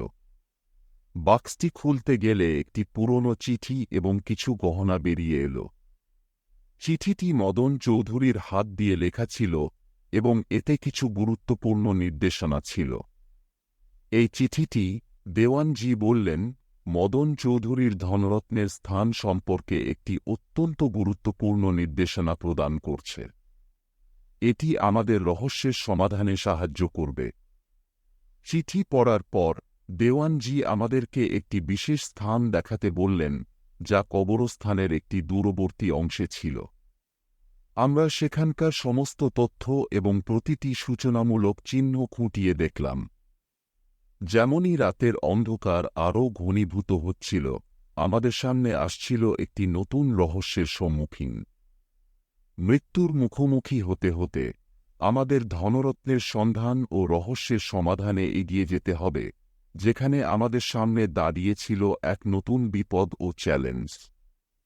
মধ্যরাতে কবরস্থানের অন্ধকারে আমরা প্রবেশ করলাম, যেখানে আমাদের কাছে অজ্ঞাত বিপদ ও রহস্যের মোকাবিলা করতে হচ্ছিল। দেওয়ানজি, আমি এবং ভোলানাথ, আমরা সবাই নতুন আশায় মন্দিরের বিশেষ কুঠুরির দিকে এগিয়ে চললাম। স্নিগ্ধ বাতাসে অন্ধকারের মাঝে আমাদের পথনির্দেশক হিসেবে কাজ করছিল দেওয়ানজির কৃমি আলো ফেলা টর্চ। মন্দিরের ভেতরের পুরনো কুঠুরি থেকে বেরিয়ে আসার পর দেওয়ানজি চিঠির নির্দেশনা অনুযায়ী কবরস্থানের একটি বিশেষ স্থানে চলে গেলেন। সেই স্থানটি ছিল কবরস্থানের একটি প্রাচীন অংশ, যেখানে মাটির নিচে প্রবাহিত হওয়া পানির ধ্বংসাবশেষের কারণে মাটি ভীষণ নরম ছিল। এখানে আমাদের একটি গোপন কুঠুরি খুঁজে বের করতে হবে, দেওয়ানজি বললেন। চিঠির লেখার অনুযায়ী এই কুঠুরি ধনরত্নের আসল স্থান হতে পারে। আমাদের সাবধানে কাজ করতে হবে। আমরা চারপাশে মাটি খুঁড়তে শুরু করলাম। কিছুক্ষণ পর আমাদের কাছে একটি পুরনো পাথরের স্ল্যাব দেখতে পেলাম, যা কবরস্থানের মাটির সাথে মিশে গিয়েছিল। দেওয়ানজি স্ল্যাবটি খুলতে চেষ্টা করলেন। এর নিচে একটি ছোট গর্ত দেখা গেল, যা সম্ভবত কোনো গোপন কুঠুরি বা পথের সূচক হতে পারে। দেওয়ানজি, এই গর্তটি কি আমাদের সাহায্য করতে পারে? আমি জিজ্ঞাসা করলাম। আমরা নিশ্চিত না, দেওয়ানজি বললেন। তবে এটি একটি গুরুত্বপূর্ণ সিগন্যাল হতে পারে। চলুন এটি পরীক্ষা করি। দেওয়ানজি গর্তের মধ্যে একটি ল্যাম্প প্রবাহিত করলেন, এবং গর্তের গভীরে একটা পুরনো কাঠের সিঁড়ি দেখা গেল। আমরা সবাই সিঁড়ির দিকে এগিয়ে গেলাম এবং সাবধানে নিচে নামতে লাগলাম। সিঁড়ি কিছুটা ভাঙা ও মাটির সাথে মিশে গিয়েছিল, কিন্তু অবশেষে আমরা একটি কুঠুরির কাছে পৌঁছলাম। কুঠুরিটি বেশ বড় এবং তার মধ্যে একটি প্রাচীন পাথরের বাক্স দেখা যাচ্ছিল। বাক্সটি কাঁপানো এবং মরচে পড়া ছিল, তবে এটি সম্ভবত আমাদের খোঁজা ধনরত্নের অংশ হতে পারে। দেওয়ানজি সাবধানে বাক্সটি খুললেন। বাক্সটি খুলতেই আমাদের সামনে একটি অত্যন্ত প্রাচীন গহনার সংগ্রহ প্রকাশ পেল। গহনাগুলি অমূল্য এবং প্রাচীন ডিজাইনের ছিল, নানান রকমের মণি, রত্ন এবং সোনার তৈরি কণা ছিল। এই গহনার মধ্যে ছিল একটি বিশেষ সেট, যা প্রাচীন বাঙালি রাজাদের সংস্কৃতির প্রতিনিধিত্ব করছিল। এটা আমাদের ধনরত্নের এক অংশ হতে পারে, দেওয়ানজি বললেন। তবে আমরা আরও কিছু খুঁজে বের করতে হবে। এটা শুধুমাত্র একটি অংশ। আমরা আবার কুঠুরির ভিতরে আরও খোঁজ শুরু করলাম। কিছুক্ষণ পর একটি বিশেষ স্থান খুঁজে পেলাম, যেখানে একটি পাথরের নিচে একটি গোপন চেম্বার ছিল। দেওয়ানজি সেখানে প্রবেশ করলেন এবং আরও কিছু পুরনো কপাল এবং একটি প্রাচীন চিঠি উদ্ধার করলেন। এই চিঠিতে আরও কিছু নির্দেশনা রয়েছে, দেওয়ানজি বললেন। এটি আমাদের আরও গভীরভাবে অনুসন্ধান করতে সাহায্য করবে। এই চিঠি সম্ভবত আমাদের বাকি ধনরত্নের অবস্থান সম্পর্কে জানাবে। চিঠি পড়ার পর আমাদের সামনে আরও একটি চ্যালেঞ্জ ছিল। ধনরত্নের শেষ অংশ খুঁজে বের করার জন্য আমাদের একটি পুরনো মন্দিরের সন্ধান করতে হবে। এই মন্দিরটি কবরস্থানের একটি বিশেষ অংশে অবস্থান করছিল, যা গভীর অন্ধকারে এবং আরও কঠিন হয়ে উঠছিল। আমরা রাতের অন্ধকারে সেই নতুন মন্দিরের দিকে রওনা দিলাম। আমাদের মুখে কিছুটা উদ্বেগ ছিল, কারণ আমরা জানতাম যে এই অভিযানে অনেক বিপদ অপেক্ষা করছে। আমাদের সঙ্গী কিশোরটি এখন আর আমাদের সাথেই ছিল না, কিন্তু তাঁর দেওয়া তথ্য আমাদের জন্য অত্যন্ত গুরুত্বপূর্ণ ছিল। মন্দিরটির কাছে পৌঁছানোর পর আমরা দেখলাম এটি পুরোপুরি পরিত্যক্ত এবং তার চারপাশে ছিল কবরস্থানের ধ্বংসাবশেষ। মন্দিরটির ভেতরে প্রবেশ করার পর আমরা একটি বিশেষ স্থান দেখতে পেলাম যেখানে প্রাচীন সোনা ও রত্নের লক্ষণ ছিল। এটা আমাদের ধনরত্নের আসল স্থান, দেওয়ানজি বললেন। আমরা এখান থেকে সবকিছু উদ্ধার করতে পারব, তবে সাবধানে কাজ করতে হবে। এখানে অন্য কোনো লোক থাকতে পারে। আমরা মন্দিরটির ভিতরে ধীরে ধীরে কাজ শুরু করলাম। কিছুক্ষণ পর আমাদের সামনে এক নতুন রহস্য প্রকাশ পেল। মন্দিরের একটি বিশেষ স্থান থেকে এক পুরনো পাথরের বেদি উঠে আসছিল, যা একটি অত্যন্ত গুরুত্বপূর্ণ গহনা ধারণ করছিল। দেওয়ানজি সেই গহনাটি উদ্ধার করে বললেন, এটি মদন চৌধুরীর পরিবারের বিশেষ ধনরত্ন। এটা আমাদের অভিযানের শেষ অংশ। আমরা ধনরত্নগুলি উদ্ধার করে গ্রামে ফিরে গেলাম। আমাদের অভিযান শেষ হয়ে গেছে, কিন্তু ধনরত্নের প্রতি রহস্য এখনও পুরোপুরি সমাধান হয়নি। আমরা জানতাম এই অভিযানে আরও অনেক অজানা রহস্য এবং বিপদ ছিল যা আমাদেরকে প্রতিক্ষণে অনুসরণ করছিল। বাক্সের ভিতরে গহনা এবং প্রাচীন চিঠিগুলি যাচাই করার পর আমরা বুঝতে পারলাম যে মদন চৌধুরীর ধনরত্নের সাথে জড়িত ছিল একটি বৃহৎ ইতিহাস এবং সাংস্কৃতিক গুরুত্ব। এই অভিযান আমাদের জীবনের অন্যতম স্মরণীয় অভিজ্ঞতা হয়ে রইল। শেষ পর্যন্ত আমাদের অভিযানে নতুন উপলব্ধি এবং বুদ্ধিমত্তা লাভ হল, যা ভবিষ্যতের জন্য একটি মূল্যবান শিক্ষা। আমরা জানি রহস্য এবং সত্যের সন্ধানে আমাদের এই অভিযান শুধু শুরু হয়েছে, এবং আমাদের সামনে অপেক্ষা করছে আরও অনেক চ্যালেঞ্জ এবং অনুসন্ধান। ধনরত্ন উদ্ধার করার পর আমরা গ্রামে ফিরে এসে এক অন্তর্নিহিত উত্তেজনার মধ্যে প্রবাহিত হচ্ছিলাম। দেওয়ানজির প্রজ্ঞা ও নেতৃত্বের জন্য আমরা কৃতজ্ঞ ছিলাম, এবং ধনরত্নের সঠিক অবস্থান নিশ্চিত করার জন্য আমাদের আন্তরিক চেষ্টা সফল হয়েছিল। তবে আমাদের মনে এক প্রশ্ন ছিল, এই অভিযানে আমাদের সত্যিকারের উদ্দেশ্য কী ছিল? ধনরত্নের সাথে জড়িত রহস্যের গভীরতা আরও কি কিছু প্রকাশ করবে? সকালের আলো গ্রামটিকে নতুন করে আলোকিত করে তুলেছিল। আমরা ধনরত্ন এবং প্রাচীন চিঠি নিয়ে একটি নিরাপদ স্থানে বসেছিলাম। দেওয়ানজি ও আমি ধনরত্নের বিস্তারিত পর্যবেক্ষণ করতে লাগলাম, এবং ভোলানাথ পার্শ্ববর্তী অন্যান্য জিনিসের দিকে নজর রাখছিল। আমাদের কাছে যে তথ্যগুলি আছে, দেওয়ানজি বললেন, সেগুলির মাধ্যমে আমরা মদন চৌধুরীর পরিবারের ইতিহাসের একটি উল্লেখযোগ্য অংশ বুঝতে পারব। কিন্তু আমাদের কাছে কিছু প্রশ্ন রয়ে গেছে। এই ধনরত্নের আসল উদ্দেশ্য কী? চিঠির পর্যালোচনা করতে গিয়ে আমাদের কাছে একটি অদ্ভুত বিষয়ে নজর পড়ল। চিঠির কিছু অংশে উল্লেখ ছিল একটি পুনর্জন্মের স্থান সম্পর্কে।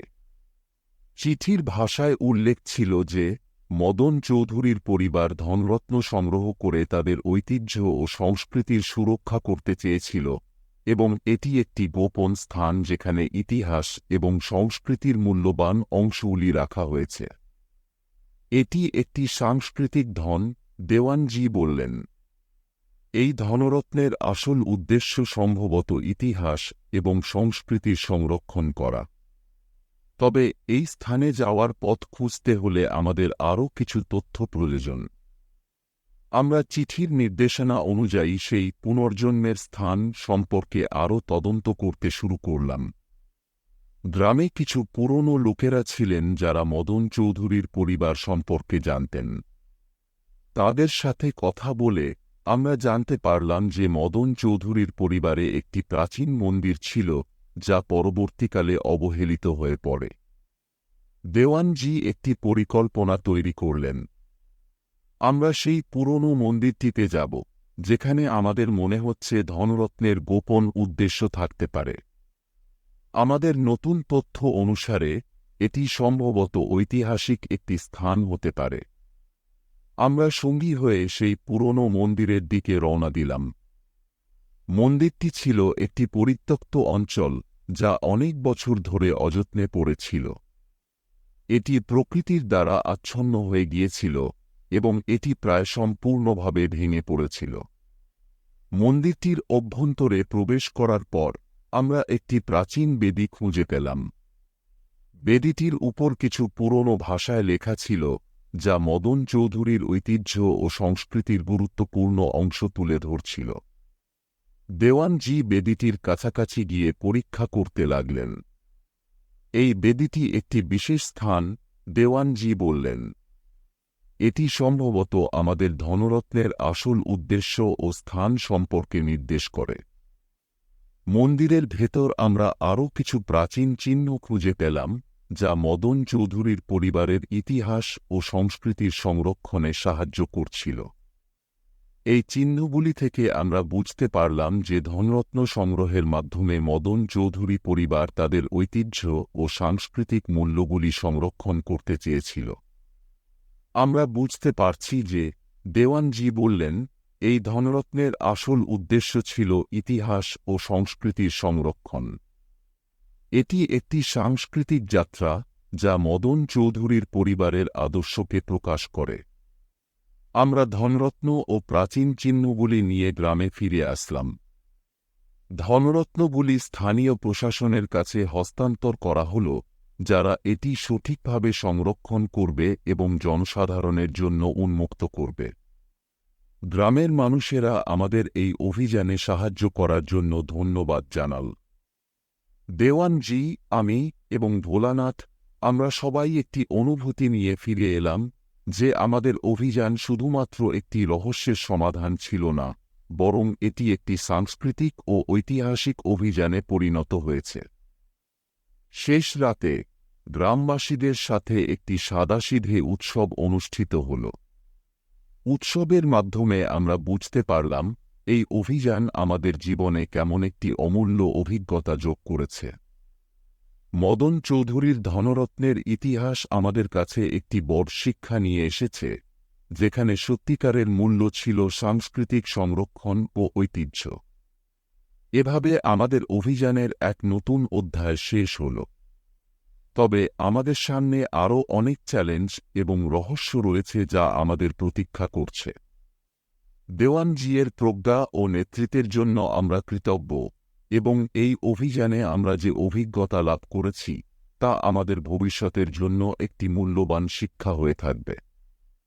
গ্রামে ফিরে আসার পর আমরা ধনরত্ন ও প্রাচীন চিহ্নগুলি স্থানীয় প্রশাসনের হাতে তুলে দিলাম।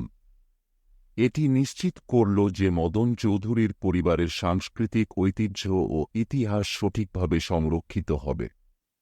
গ্রামের মানুষদের সাথে একটা ছোট উৎসবের মাধ্যমে আমাদের অভিযানের সফলতা উদযাপন করা হল। গ্রামবাসীরা আমাদের অকৃত্রিম স্নেহ ও সম্মান প্রদর্শন করল, যা আমাদেরকে অভিভূত করে। অতএব মনে হল আমাদের অভিযানের মূল লক্ষ্য পূর্ণ হয়েছে। তবে দেওয়ানজি এবং আমি অনুভব করলাম যে কিছু অতিরিক্ত প্রশ্ন এখনও আমাদের মনে রয়ে গেছে। মদন চৌধুরীর পরিবারের ইতিহাসের গভীরতা এবং রহস্য আরও কিছু অজানা দিক আমাদের কাছে স্পষ্ট হয়নি। আমরা সিদ্ধান্ত নিলাম যে এই রহস্যের শেষ অধ্যায় খুঁজতে হবে।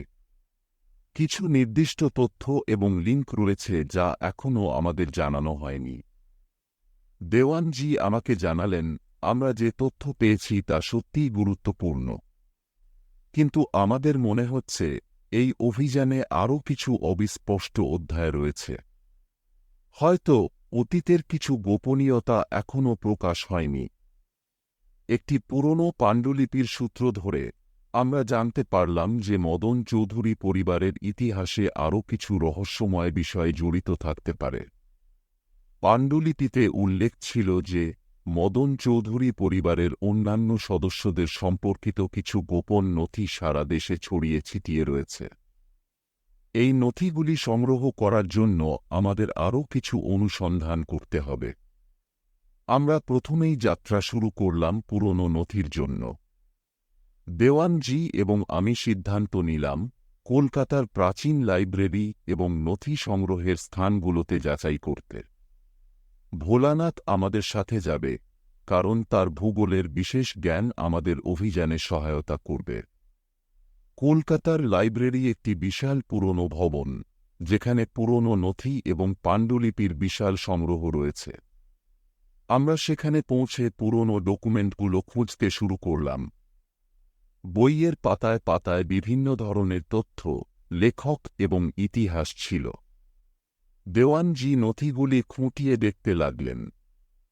একটি বিশেষ নথি আমাদের দৃষ্টি আকর্ষণ করল। এটি ছিল একটি পুরনো পরিবারের দলিল, যেখানে মদন চৌধুরীর পরিবারের গোপনীয় ইতিহাস উল্লেখ করা হয়েছিল। নথির কিছু অংশে ছিল এমন কিছু অদ্ভুত চিহ্ন যা আমাদের মনে প্রশ্ন জাগাল। দেওয়ানজি বললেন, এই নথির মাধ্যমে আমরা মদন চৌধুরী পরিবারের আরও কিছু অজানা ইতিহাস সম্পর্কে জানতে পারব। তবে এটি সম্পূর্ণ না হওয়া পর্যন্ত আমাদের সতর্ক থাকতে হবে। আমরা সেই নথির পেছনে অনুসন্ধান করতে লাগলাম এবং কলকাতার বিভিন্ন জায়গায় গিয়ে আরও কিছু পুরনো ডকুমেন্ট সংগ্রহ করলাম। এসব তথ্য থেকে আমরা জানতে পারলাম যে মদন চৌধুরীর পরিবার একটি গোপন সংগঠন চালাত, যা তাদের সাংস্কৃতিক ও ঐতিহাসিক সম্পত্তি সংরক্ষণের কাজ করত। আমাদের কাছে এমন একটি চিহ্ন সামনে এলো যা মদন চৌধুরী পরিবারের গোপন সংগঠনের সিলমোহর হিসেবে কাজ করেছিল। সিলমোহরটি একটি পুরনো প্রাচীন পাথরের মধ্যে লুকানো ছিল। দেওয়ানজি সেই পাথরটি সংগ্রহ করতে গেলেন এবং দেখলেন এর মধ্যে একটি গোপন মেসেজ রাখা হয়েছিল। মেসেজটি পড়ার পর আমরা জানতে পারলাম যে মদন চৌধুরী পরিবারের গোপন সংগঠন তাদের সম্পত্তি ও ইতিহাস সংরক্ষণ করার পাশাপাশি একটি বিশেষ শক্তি বা বিষয় সংরক্ষণের জন্য দায়িত্বপ্রাপ্ত ছিল। তারা একটি সাংস্কৃতিক কেন্দ্র তৈরি করতে চেয়েছিল, যেখানে সাংস্কৃতিক ও ঐতিহাসিক সম্পত্তি সংরক্ষণ করা হবে। এই নতুন তথ্য অনুযায়ী আমরা বুঝতে পারলাম যে মদন চৌধুরী পরিবারের ধনরত্ন শুধুমাত্র একটি মূল্যবান জিনিস ছিল না, বরং এটি তাদের ঐতিহ্য ও সংস্কৃতির সুরক্ষা করার একটি বড় উদ্যোগের অংশ ছিল। দেওয়ানজি বললেন, আমরা এখন বুঝতে পারছি যে আমাদের অভিযান শুধুমাত্র একটি রহস্যের সমাধান ছিল না, বরং এটি একটি বৃহৎ সাংস্কৃতিক কার্যক্রমের অংশ ছিল। আমরা কলকাতা থেকে ফিরে এসে আমাদের অনুসন্ধানের রিপোর্ট প্রস্তুত করলাম। রিপোর্টে সমস্ত প্রাপ্ত তথ্য, নথি এবং প্রমাণ সমন্বিত ছিল। স্থানীয় প্রশাসন এবং সাংস্কৃতিক সংস্থা আমাদের রিপোর্ট গ্রহণ করে এবং প্রাচীন সাংস্কৃতিক কেন্দ্রের উন্নয়নের পরিকল্পনা গ্রহণ করল। আমরা আমাদের অভিযানে যে অভিজ্ঞতা লাভ করেছি তা আমাদের জীবনের অন্যতম স্মরণীয় অংশ হয়ে রইল। দেওয়ানজি ও আমি বুঝতে পারলাম যে সত্যিকারের অভিযানে শুধু রহস্য সমাধান করা নয়, বরং সাংস্কৃতিক ও ঐতিহাসিক সম্পত্তির সংরক্ষণও অত্যন্ত গুরুত্বপূর্ণ। আমাদের অভিযানের শেষ অধ্যায় ঘোষিত হল, কিন্তু এটি আমাদের জীবনের নতুন একটি অধ্যায়ের সূচনা করেছে। ভবিষ্যতে আমাদের সামনে আরও অনেক রহস্য ও চ্যালেঞ্জ অপেক্ষা করছে এবং আমরা প্রস্তুত থাকব নতুন অভিযানে। যেমনই আমরা আমাদের যাত্রা শেষ করলাম, মনে হল এই অভিযানে আমরা শুধু ধনরত্নের সন্ধান পাইনি, বরং আমরা সাংস্কৃতিক ইতিহাসের একটি অনন্য অংশ আবিষ্কার করেছি, যা আমাদের ভবিষ্যতের পথনির্দেশক হতে পারে।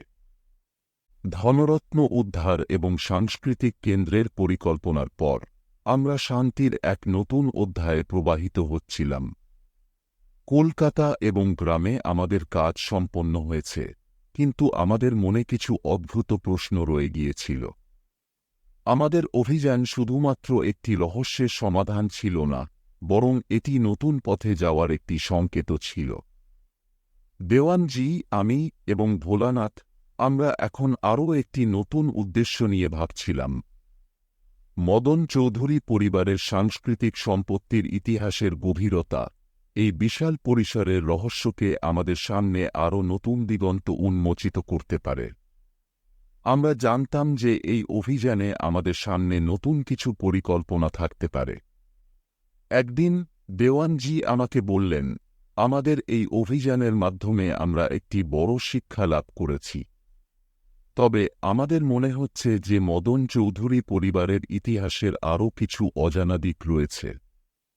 হয়তো এর সাথে সম্পর্কিত অন্য কিছু ইতিহাস বা সাংস্কৃতিক বিষয় আমাদের সামনে আসতে পারে।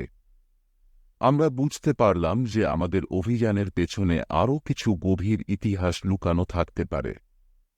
এই নতুন চিন্তা নিয়ে আমরা সিদ্ধান্ত নিলাম যে আমাদের আরও কিছু গবেষণা করতে হবে।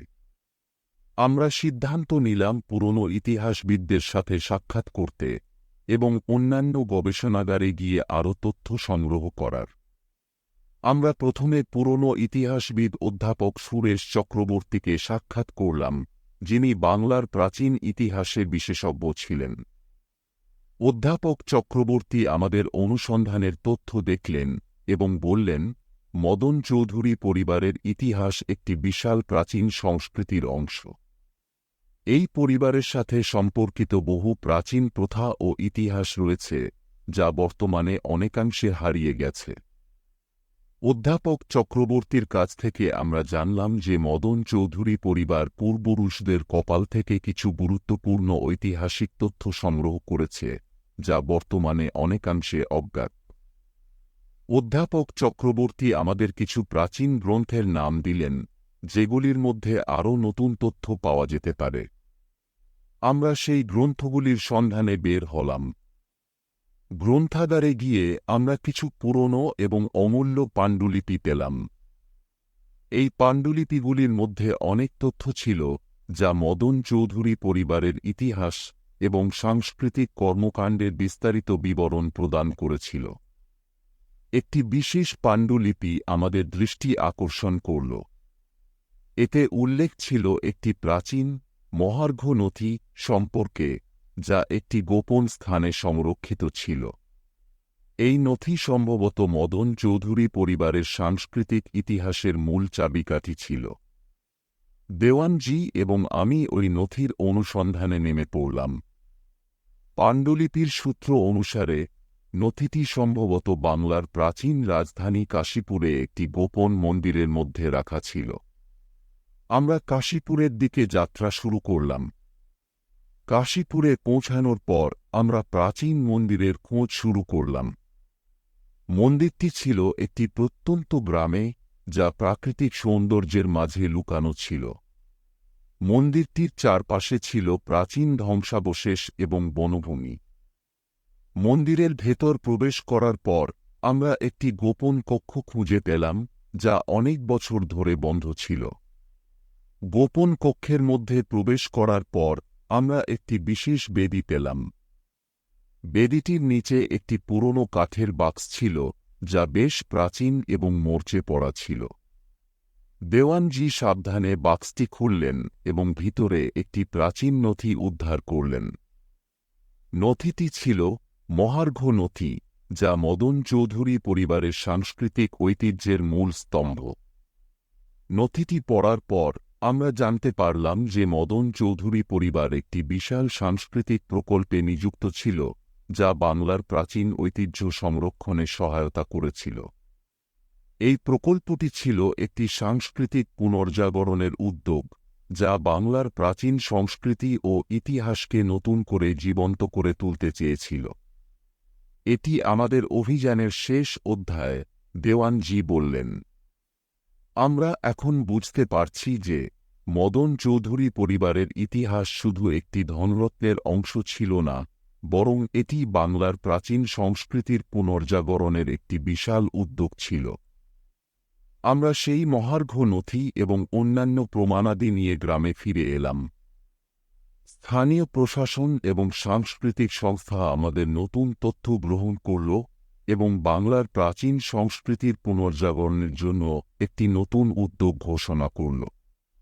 আমাদের অভিযানে যে অভিজ্ঞতা লাভ করেছি তা আমাদের জীবনের একটি গুরুত্বপূর্ণ অংশ হয়ে রইল। মদন চৌধুরী পরিবারের ইতিহাস আমাদেরকে শিখিয়েছে যে সাংস্কৃতিক ঐতিহ্য সংরক্ষণ এবং ইতিহাসের গভীরতা একটি জাতির পরিচয় ও গৌরবের অংশ। এই অভিযানে আমরা শুধু একটি রহস্য সমাধান করিনি, বরং আমরা বাংলার প্রাচীন সংস্কৃতির অমূল্য অংশ আবিষ্কার করেছি। আমাদের সামনে নতুন দিগন্ত উন্মোচিত হয়েছে এবং আমরা জানি এই অভিযানের মাধ্যমে আমরা ভবিষ্যতের পথে একটি গুরুত্বপূর্ণ দিশা পেয়েছি। এভাবে আমাদের অভিযান শেষ হল, কিন্তু এটি আমাদের জীবনের নতুন অধ্যায়ের সূচনা করেছে। ভবিষ্যতে আমাদের সামনে আরও অনেক চ্যালেঞ্জ এবং রহস্য অপেক্ষা করছে এবং আমরা প্রস্তুত থাকব নতুন অভিযানে। মদন চৌধুরী পরিবারের ঐতিহাসিক নথি এবং সংস্কৃতির পুনর্জাগরণের পর আমাদের জীবন নতুন দিগন্তে প্রবাহিত হচ্ছিল। গ্রামে ফিরে এসে আমরা সাংস্কৃতিক কেন্দ্রের কার্যক্রমের অংশ হতে শুরু করলাম। এই কেন্দ্রটি মদন চৌধুরী পরিবারের ঐতিহ্য সংরক্ষণের জন্য স্থাপন করা হয়েছিল এবং স্থানীয় জনগণের জন্য এটি একটি নতুন সাংস্কৃতিক ও শিক্ষা কেন্দ্র হিসেবে কাজ করছিল। দেওয়ানজি, আমি এবং ভোলানাথ আমরা আমাদের কাজ নিয়ে মগ্ন ছিলাম। আমাদের সামনে নতুন চ্যালেঞ্জ ছিল, কারণ সাংস্কৃতিক কেন্দ্রের উন্নয়ন এবং ইতিহাস সংরক্ষণের জন্য আরও অনেক কাজ ছিল। একদিন কেন্দ্রে এক গুরুত্বপূর্ণ বৈঠক অনুষ্ঠিত হল। স্থানীয় প্রশাসক, ইতিহাসবিদ এবং সাংস্কৃতিক বিশেষজ্ঞরা এই বৈঠকে উপস্থিত ছিলেন। বৈঠকের উদ্দেশ্য ছিল সাংস্কৃতিক কেন্দ্রের কার্যক্রম পরিকল্পনা এবং ভবিষ্যৎ পরিকল্পনার আলোচনা করা। দেওয়ানজি বৈঠকে বক্তৃতা দিলেন, আমরা আমাদের অভিযানে একটি গুরুত্বপূর্ণ সাংস্কৃতিক সম্পদ উদ্ধার করেছি। মদন চৌধুরী পরিবারের ইতিহাস এবং মহার্ঘ নথি আমাদেরকে বাংলার প্রাচীন সংস্কৃতির পুনর্জাগরণের একটি দিশা দিয়েছে। আমাদের উদ্দেশ্য হল এই সাংস্কৃতিক কেন্দ্রের মাধ্যমে এই ঐতিহ্য সংরক্ষণ করা এবং এটি আগামী প্রজন্মের জন্য উপভোগ্য করে তোলা। বৈঠকের পর আমরা সাংস্কৃতিক কেন্দ্রের কাজের অগ্রগতি দেখতে গেলাম। কেন্দ্রের ভেতরে একটি বিশেষ প্রদর্শনী এলাকা তৈরি করা হয়েছিল, যেখানে মদন চৌধুরী পরিবারের ইতিহাস, সংস্কৃতি এবং ঐতিহ্য প্রদর্শন করা হচ্ছিল। এটি গ্রামবাসীদের জন্য একটি শিক্ষামূলক অভিজ্ঞতা ছিল। একদিন যখন আমরা কেন্দ্রে যাচ্ছিলাম, ভোলানাথ আমাদের বলল, আপনারা জানেন কি, আমাদের অভিযানে একটি অদ্ভুত ঘটনার সম্মুখীন হয়েছিলাম। কিছুদিন আগে একটি অচেনা ব্যক্তি আমাদের গোপন তথ্য অনুসন্ধান করেছিল। দেওয়ানজি এবং আমি এই কথার প্রতি গুরুত্ব দিলাম। আপনি কি আরও কিছু জানতে পেরেছেন? দেওয়ানজি জিজ্ঞাসা করলেন। ভোলানাথ বলল, হ্যাঁ, একজন ব্যক্তির সাথে আমাদের যোগাযোগ হয়েছিল।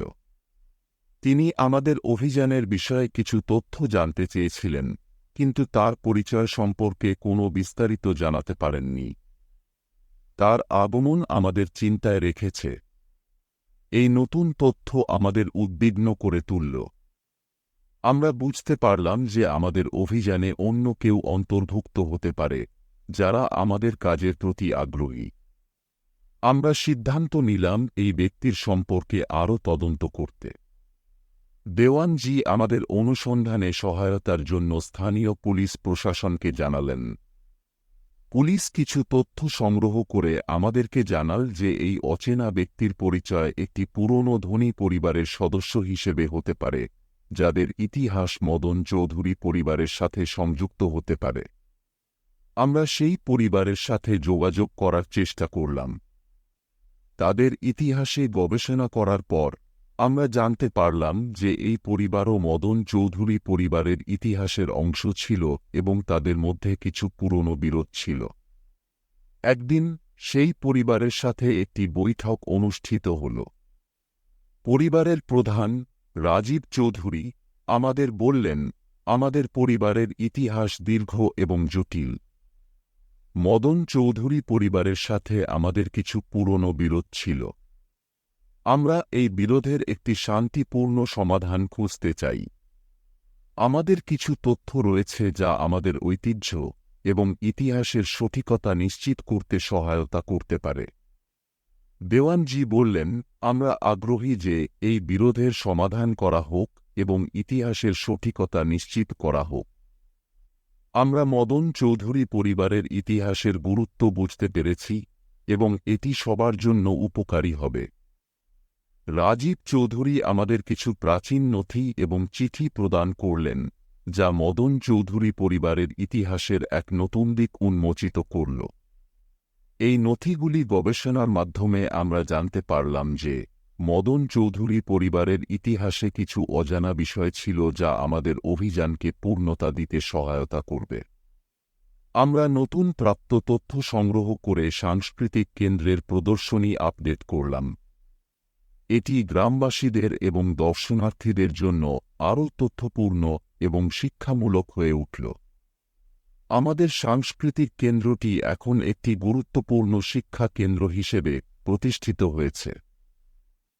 আমাদের অভিযান শেষ হয়ে গেল, তবে এটি আমাদের জীবনের একটি গুরুত্বপূর্ণ অধ্যায় হয়ে রইল।